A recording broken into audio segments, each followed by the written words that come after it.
여러분 안녕하세요. 네 번째 혁명입니다. 2월 15일 방송을 시작하겠습니다. 제가 오늘 드디어 멤버십을 오픈하였습니다. 첫 방송을 하였고요. 많은 분들이 참여해 주셨습니다. 200분이 좀 넘는 분이 참여해 주셨네요.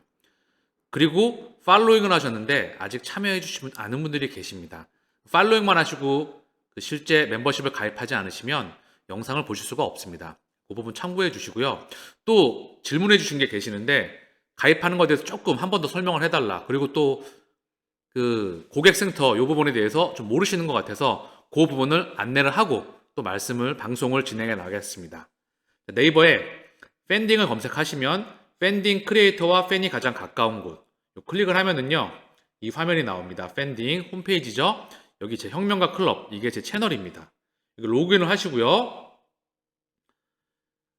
아직 회원이 아니신가요? 지금 바로 회원가입 이거 누르시고 이메일, 비밀번호 확인 그리고 결제로 하시면 멤버십으로 진행이 될 겁니다. 팔로잉만 하시면 이거를 보실 수가 없어요. 자, 그리고 직접 여기 보면 오늘 첫 영상이 올라갔습니다. 여기에 팬딩 사용 가이드 고객센터 팬딩 사용 가이드 팬딩이란 먼저 고객센터 요거 직접 고객센터에 뭐 결제나 이런 거 많이 물어보시더라고요. 그래서 결제를 같은 거나 실시간으로 채팅으로 물어볼 수가 있거든요. 뭐 오전 9시 반부터 6시까지 채팅창이 열려 있으니까 보시면 공식 카카오 채널을 통한 문의가 가능합니다. 요 클릭을 하면 카카오톡 친구 추가가 가능합니다. 1대1 실시간 채팅이 가능하고요. 9시 반부터 6시 반까지네요. 그래서 실시간으로 1대1로 물어볼 수가 있어요. 뭐 여러 가지 다 물어볼 수가 있고요. 그리고 여기 팬딩 사용 가이드 한번 볼게요. 보시면 안드로이드, 뭐 삼성, 뭐 갤럭시나 아이폰 쓰시잖아요. 보시면은 모바일로 대부분 가입을 많이 하시니까 구글, 앱스토어, iOS, 애플, 저는 이제 PC로 설명하고 있으니까 요거로 누르시면 그 화면으로 애플리케이션을 깔 수 있는 화면이 넘어갈 겁니다. 그거 참고해 주시면 가입이 조금 더 편하시겠죠? 그리고 결제를 먼저 해주신 분들이 계시는데 그분들이 이제 한 달 2월 15일 날 다음 달 15일 날 결제가 되겠지요. 근데 그게 날짜가 좀 땡겨져 가지고 잘못 나온 게 있을 겁니다. 그거 다 수정이 오늘 완료가 됐다고 하시니까 정상적으로 2월 3월 15일이겠죠? 그렇게 진행이 될 겁니다. 자, 그러면 오늘 방송을 시작해 보겠습니다. 자, 비트코인의 가격이 7,100만 원을 훌쩍 넘었습니다. 양봉을 계속 찍어주고 있죠. 상승세를 계속 찍어 나가고 있습니다. 자, 이더리움도 상승세를 계속 찍어 나가고 있어요. 자, 일봉으로 보셔도 최근 일봉상 매물대를 돌파했습니다. 이 라인을 정확히 뚫어주면서 상승이 나오고 있어요. 월봉 기준으로 한번 보겠습니다. 이더리움을요. 월봉 기준으로 보면 아직까지 고점 대비해서 격차가 많이 남아있죠. 비트코인은요, 고점 돌파가 얼마 남지 않았습니다. 그만큼 상승세가 강했다는 거죠. 비트코인 현물 ETF 승인을 기반으로 해서 기대감이 반영되었고 차익 실현 물량도 나왔습니다. 승인 소식과 함께 시장이 한번 크게 흔들거렸죠. 그 물량을 소화하고 다시 간다고 말씀을 드렸죠. 그러나 2024년도 파급력은 이더리움 클래식과 타 알트코인들의 섹터가 더 파급이 클 것으로 예상이 됩니다. XRP 가격 살펴보겠습니다. 상승이 나오고 있죠. 현재 3.43. 시장 가격들 한번 보시면은요. 비트코인이 일주일 기준 16.22, 이더리움이 15.05, BNB 9.48, 솔라나 14.29, XRP가 한 7%. 얘는 어느 한순간에 폭발할 수 있습니다. 다시 한번 말씀드리지만 얘는 다음 문명 스위프트 2.0에 기반이 되는 그 섹터의 대장입니다. 그 망을 타고 이 코인들이 전체 코인들이 다 이동을 하는 거예요. 고로 얘는 세팅이 이미 끝나 있다는 거죠. 흔들림 없이 동행하시면 됩니다. 자, 그리고 기타 알트코인들이 다 상승세를 보여나가고 있습니다. 이제 상승의 시그널과 함께 다시 한번 시장이 부스팅이 되면서 모는 시장의 아름다운 버블이 올 것으로 예상이 됩니다. 그 확률은 점점 올라가고 있죠. 그리고 계좌 잔고가 폭발적으로 증가하는 그런 한 해가 될 겁니다. 원래 기다림의 기간은 길죠. 많은 시간을 기다려 왔잖아요. 달콤함의 시간은 굵고 짧고 강력합니다. 자, 지금 보시는 화면은요. 나스닥의 장기 차트입니다. 2004년부터 2024년, 20년의 차트인데요. 자, 고점 돌파가 얼마 남지 않았습니다. 나스닥을 제외하고는 다우, S&P, 니케이, 일본의 니케이, 유럽, 유로스탁스 다 일본, 미국, 유럽 전고점을 다 돌파했습니다.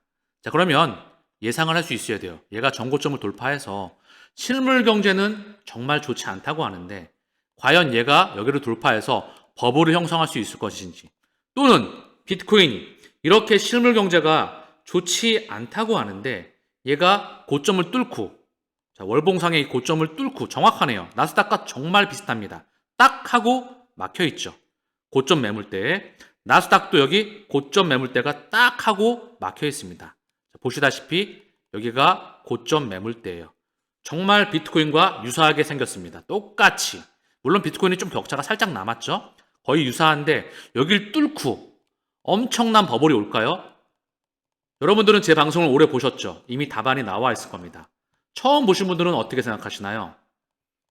과연 이렇게 고금리 상황에서 현재 미국의 상업용 부동산 리스크, 대한민국의 실물 경제와 전 세계 실물 경제, 펀더멘털에 대한 우려, 연준에 대한 방향성에 대한 우려, 과연 위로 갈까요? 아래로 갈까요?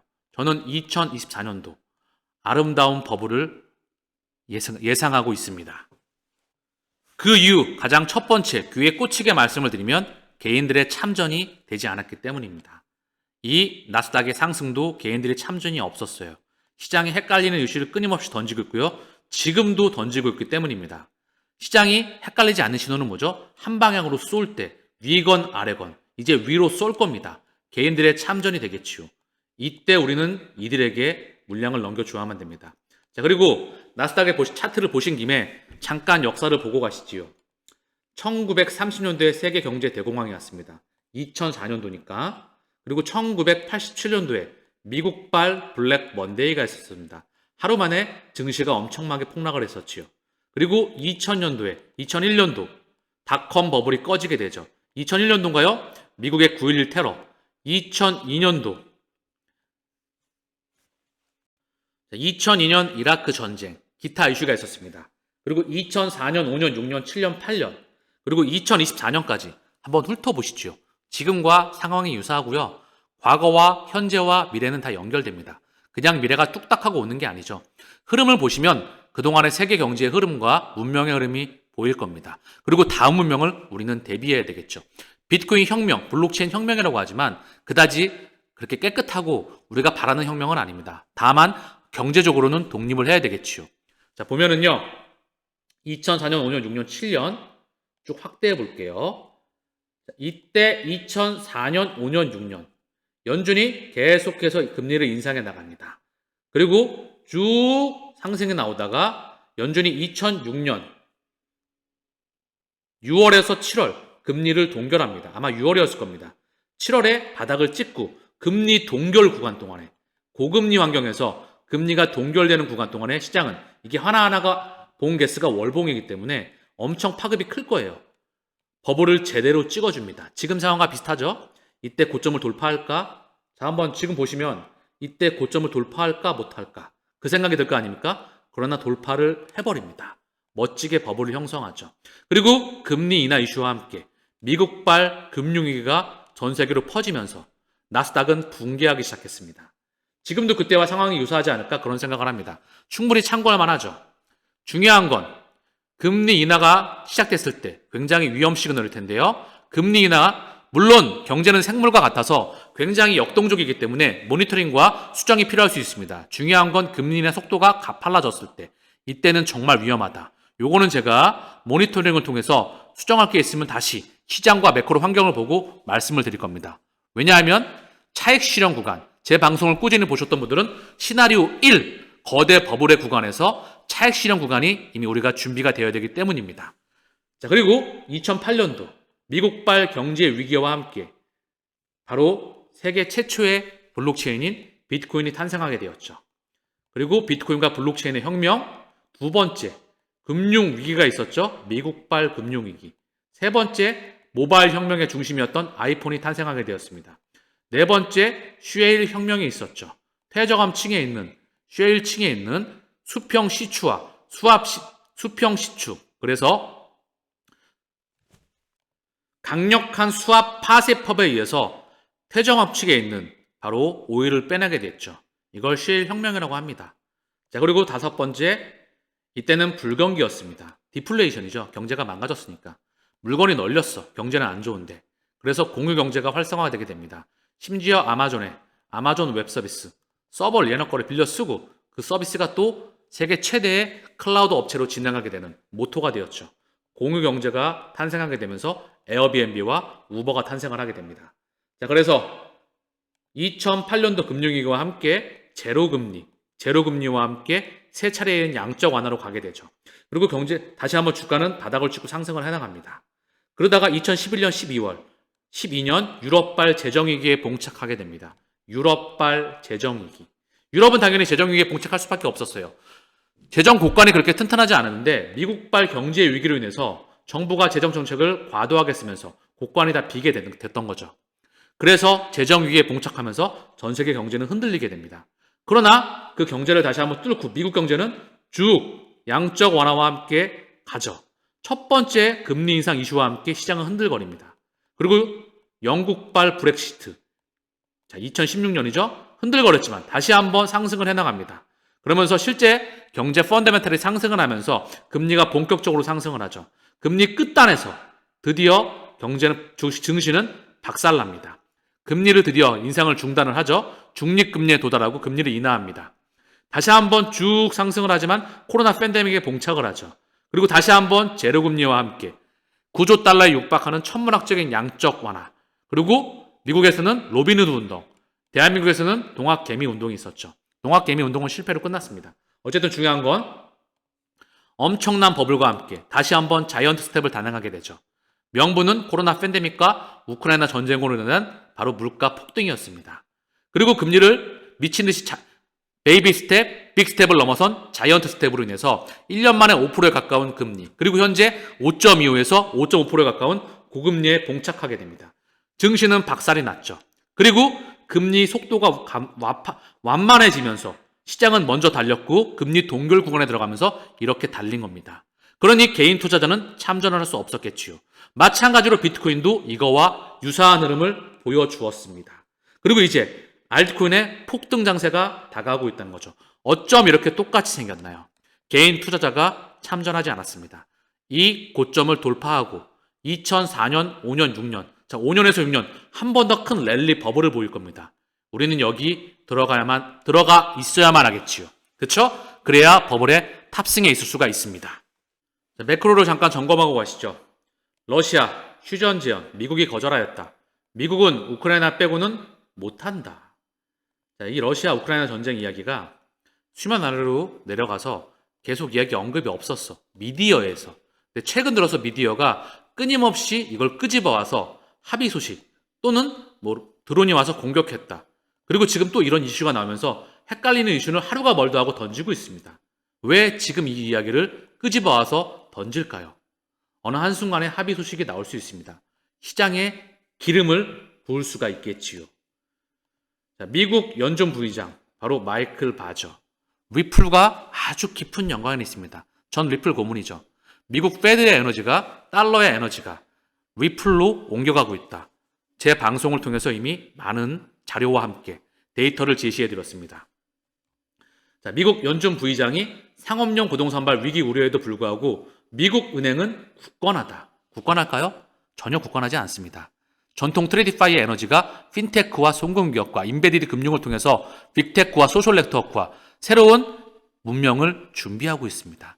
그리고 JP모건의 제이미 다이먼이 실제 자기 주식을 매각을 했었죠. 일정 부분. 그 이슈를 봤을 겁니다. 자, 그리고 마이클 바 연준 부의장, 물가 개선세가 확신한다. 더 좋은 데이터가 나와요.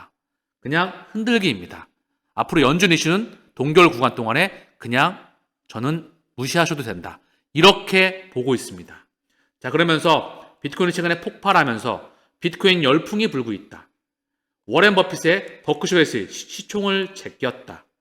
전 세계 가상자산 시총이 1조 달러를 이제 넘었습니다. 근데 전 세계 가상자산의 시총이 특히 비트코인도 현재 대장에 속해 있지만 대장이죠. 얘가 버크셔의 시총을 제꼈다. 저는 개인적으로 XRP가 이더리움과 비트코인을 제끼고 맨 위로 갈 거라 보고 있습니다. 아마 이렇게 말하면 미친놈이겠죠. 아니요, 전혀 그렇지 않습니다. 펀더멘탈이 가장 좋기 때문이죠. 어쨌든 그 부분은 시간이 조금 걸릴 수도 있겠지요. 시간이 좀 땡겨질 수도 있고, 중요한 건 시장 가격의 기준은 현재 비트코인이기 때문에, 세계 최초의 시조제 블록체인이기 때문에, 제가 오늘 멤버십 첫 방송에서 비트코인의 백서를 같이 한번 훑어보았습니다. 얘가 가지는 상징적인 의미가 있죠. 세계 최초의 비트코인 현물 ETF, 전 세계 금융기관과 자산운용사가 현재 비트코인 ETF를 매입하고 있습니다. 미국, 유럽, 일본. 자, 보시면 미국, 유럽, 일본. 여기뿐만 아니라 전 세계에 있는 국가들의 금융기관들이 비트코인과 이더리움과 따라오는 ETF, 즉 자산이 여기에 가상자산의 시가총액이 유동성이 미친 듯이 커지게끔 될 수밖에 없다는 거죠. 자, 그러면서 비트코인 현물 ETF 다음 타자는 이더리움, 리플, 솔라나 관심을 가지고 있다. 자, 이더리움 현물 ETF는 저는 될 거라 봅니다. 거의 100%에 육박한다 보고 있습니다. 네이버와 카카오, 핀시와 클레이튼이 통합을 가결하였다. 아시아 최대 웹3 생태계 탄생. 몸값 1조 4천억 원. 네이버, 카카오 코인 나온다. 업계는 기대반 우려반. 이거는 믿고 걸러줘도 돼요. 업계가 기대반 우려반은 미디어가 얘기한 거고요. 네이버와 카카오는 대한민국에 그리고 전 세계에 역할이 있습니다. 한국의 CBDC는 네이버페이와 카카오페이를 통해서 보급될 확률이 높죠. 그리고 카카오페이로 이미 카카오의 자유자연 그라운드 X 그리고 클레이가 이미 한국은행 CBDC 그 플랫폼에 참여가 되어 있습니다. 그리고 전 세계 결제망에서 중심도 일본 라인과 더불어서 그들의 역할이 있는 겁니다. 저는 펀더멘탈이 튼튼하다. 그렇게 보고 있습니다. 자, 목표와 꿈의 기초 체력, 버티는 힘. 자, 모든 투자는요, 장기간 기다리고 단기간 그리고 굵고 짧게 강력하게 열매의 과실을 땁니다. 그게 2024년이 될 것 같습니다. 그리고 이때는 손가락을 조심해야 되겠죠. 매도 버튼을 조심하셔야만 됩니다. 그동안 그렇게 오래 기다렸는데 찔끔 먹고 빠지면 너무 그렇잖아요. 정성문 코빗 리서치 센터장, 비트코인이 이제 시작한다. 연내 15만 달러 간다. 약 2억 원에 육박하는 금액입니다. 여러분, 과연 연내 비트코인이 15만 달러에 간다면 알트코인들은 어디에 가 있을까요? 자, 그리고 큰 그림에서 저는 비트코인 누구나 다 이제 10억쯤은 도달할 수 있을 거야. 저는 10억이 문제가 아닙니다. 20억, 30억, 50억을 넘어서 100억에 간다면, 이더리움이 1억을 넘어서 5억, 10억에 도달한다면, XRP가 100만 원, 이것도 최소로 말씀을 드렸습니다. 여기에 메가 팽창한다면 누군가는 비웃겠죠. 늘 세상을 바꿨던 사람들은, 세상을 혁명시켰던 사람들은 또라이란 말을 들었지요. 저는 그 금액에 도달할 거로 보고 있습니다. 그리고 장기간에 걸쳐서 꾸준하게 2024년 또 성장을 하고 5년, 6년, 7년, 30년, 32년 끊임없이 성장할 겁니다. 그리고 각각의 목적지에 따라서 하차하면 되겠지요. 어느 한순간 성장 폭이 줄어들겠지요. 아마 많은 개인들이 참전했었을 때 안타까운 부분입니다. 자, 그래서 우리는 OTT 앱 순사용자 2천만 명을 돌파하였다. 점유율 1위는 넷플릭스. 우리가 인터넷 3차 산업혁명에 동참했었다면 3.5차 모바일 혁명이었죠. 여기에 동참했었다면 20년 동안 넷플릭스는 2,000배가 넘는 수익률을 보였습니다. 10년 동안 1,000배가 결코 욕심이 아닙니다. 그 항해에, 대항해에 참전을 하셔야 되겠지요. 자, 그래서 그 부분을 잊지 마시고 2024년도 자, 이 단기간의 아름다운 과실을 맺을 수 있는 그런 기쁜 한 해가 되기를 바라면서 오늘 방송은 여기서 마칠 수 있도록 하겠습니다. 감사합니다.